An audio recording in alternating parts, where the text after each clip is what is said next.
Have you ever wondered why some people can convince almost anyone, while others struggle to get a simple yes, even when they have a better idea? Why do we sometimes buy things we never intended to buy? Why do we trust certain people almost instantly? And why do some businesses seem to attract customers effortlessly, while others constantly fight for attention? The answer isn't luck, it's psychology. For years, psychologist Robert Cialdini studied one simple question: what makes people say yes? Instead of relying only on academic research, he immersed himself in the real world of persuasion. He worked alongside salespeople, marketers, fundraisers, and negotiators to uncover the hidden patterns behind human decision-making. What he discovered changed the way millions of people think about influence, business, and communication. In this video, I'll share 4 powerful lessons from influence that can help you become more persuasive, make smarter decisions, and avoid being manipulated by others. And if you enjoy learning life-changing ideas from the world's greatest books in just a few minutes, make sure to subscribe. Every week, I bring you practical lessons from books on business, psychology, investing, and personal growth. Let's get started. Imagine you're walking through a supermarket with no intention of buying anything except milk. As you pass one of the aisles, an employee offers you a small piece of chocolate. You smile, thank them, and keep walking. 10 minutes later, you find yourself buying the entire box. Did the chocolate really convince you? Not exactly. What influenced your decision was something much deeper: the principle of reciprocity. Human beings naturally feel the need to return favors.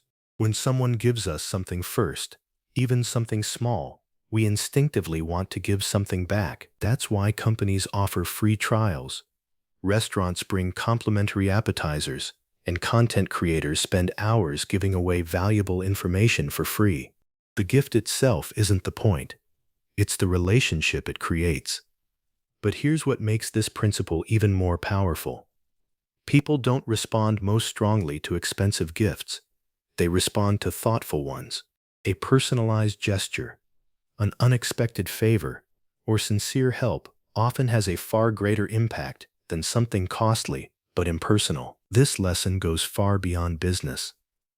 Imagine 2 entrepreneurs trying to connect with a successful investor. The first immediately asks for advice and funding.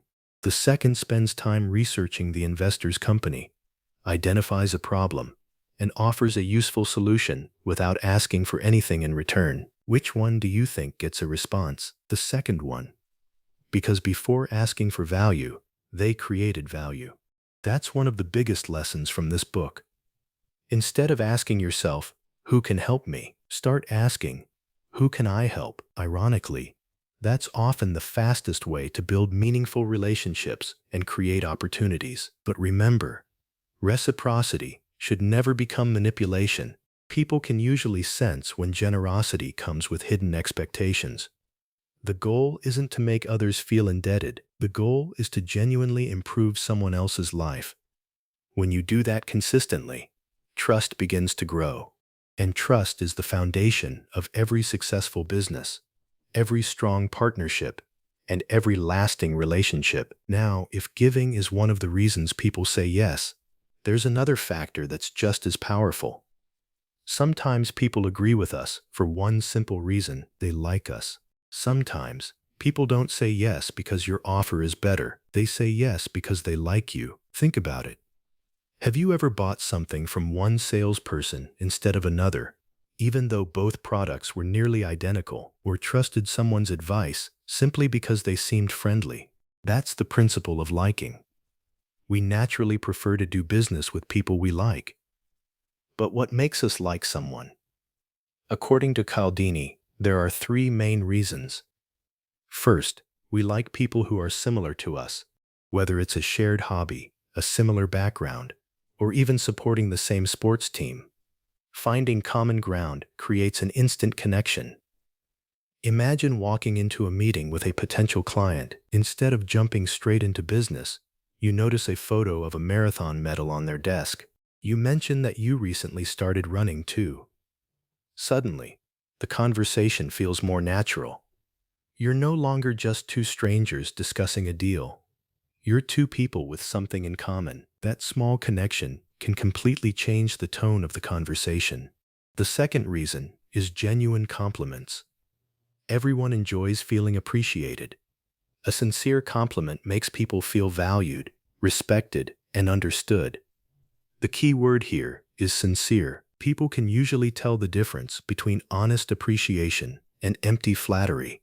Instead of saying, "You're amazing," try recognizing something specific. Maybe they handled a difficult situation well. Maybe they're always reliable. Maybe they consistently deliver great work. Specific compliments feel authentic because they're based on reality. The third reason is cooperation.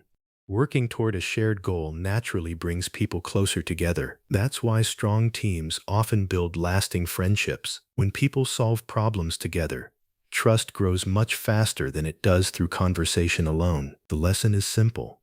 If you want to become more persuasive, don't focus only on improving your arguments. Focus on improving your relationships. People rarely buy from someone they don't trust. They rarely follow someone they don't respect. And they rarely say yes to someone they don't like. Persuasion doesn't begin with words. It begins with connection. But even if someone likes you, that still doesn't guarantee they'll take action. There's another psychological force that quietly shapes our decisions every single day. And once it takes hold, it becomes surprisingly difficult to resist. One of the strongest forces that shapes our behavior is our desire to stay consistent. Once we make a choice, we naturally want our future actions to match that choice. It's part of how we see ourselves. Imagine someone tells all of their friends, "Starting Monday, I'm going to the gym every day." At that moment, something changes. It's no longer just an idea. It becomes part of their identity. Now, every workout isn't just about getting healthier. It's about proving, to themselves and to others, that they're the kind of person who keeps their word. That's why public commitments are so powerful. The more visible a commitment is, the harder it becomes to break it. Businesses understand this psychology very well. Instead of asking customers for a big commitment immediately, they often start with a very small one: a free account, a newsletter subscription, a 7-day trial. Each small yes makes the next yes a little easier, not because people are being forced, but because they want to stay consistent with the decisions they've already made. This principle also explains why building good habits should always start small. If your goal is to read 50 books a year, don't begin by reading 2 hours every day. Start with 5 minutes. If you want to exercise regularly, don't promise yourself 90-minute workouts. Start with 10 minutes. Success isn't created by making huge promises. It's created by keeping small ones. Every small promise you keep strengthens your identity. Eventually, you're no longer forcing yourself to act. You're simply acting like the person you've become. But consistency has a dangerous side. Sometimes we continue making bad decisions simply because we've already invested too much time, money, or effort. We stay in jobs we hate. We continue failing projects. We defend opinions we no longer believe. Not because they're right, but because admitting we were wrong feels uncomfortable. That's why truly successful people aren't afraid to change their minds when new evidence appears. They understand that growth is more important than appearing consistent. Changing your opinion after learning something new isn't weakness, it's wisdom. And that brings us to the final principle, a principle you experience almost every single day without even noticing. A principle that's responsible for viral videos, best-selling books, crowded restaurants, and even the trends we follow online. The final principle is called social proof. And once you notice it, you'll start seeing it everywhere. Imagine you're visiting a new city and looking for a place to eat. One restaurant is almost empty. The one across the street has a long line of people waiting outside. Without knowing anything about either restaurant, which one would you choose? For most people, the answer is obvious. We assume that if so many others are choosing one option, it must be the better one. That's social proof. When we're uncertain, we look at what other people are doing and use their behavior as a shortcut for making our own decisions. It's why we read reviews before buying a product. It's why millions of people watch the same viral videos. And it's why a book with thousands of 5-star ratings immediately feels more trustworthy than one with none. This principle is incredibly powerful because our brains are constantly searching for evidence that we're making the right decision. If everyone else seems to agree, we feel safer following the crowd. Businesses use this idea all the time. Instead of simply saying, "Our product is great," they'll say, "Over 1 million people already use it." Hotels highlight their most booked rooms. Online stores display messages like, "Only 3 left in stock," or "This item was purchased 500 times today." They're not just selling a product. They're showing you that other people have already made the same choice. But social proof doesn't only influence what we buy. It also shapes how we think. The opinions we see most often can slowly become the opinions we believe. That's why it's so important to choose carefully who you surround yourself with. If everyone around you believes success is impossible, you'll eventually start believing it too. If everyone around you is constantly learning, building businesses, and improving themselves, those behaviors begin to feel normal. The people around you become your reference point. That's why one of the fastest ways to change your life is to change your environment.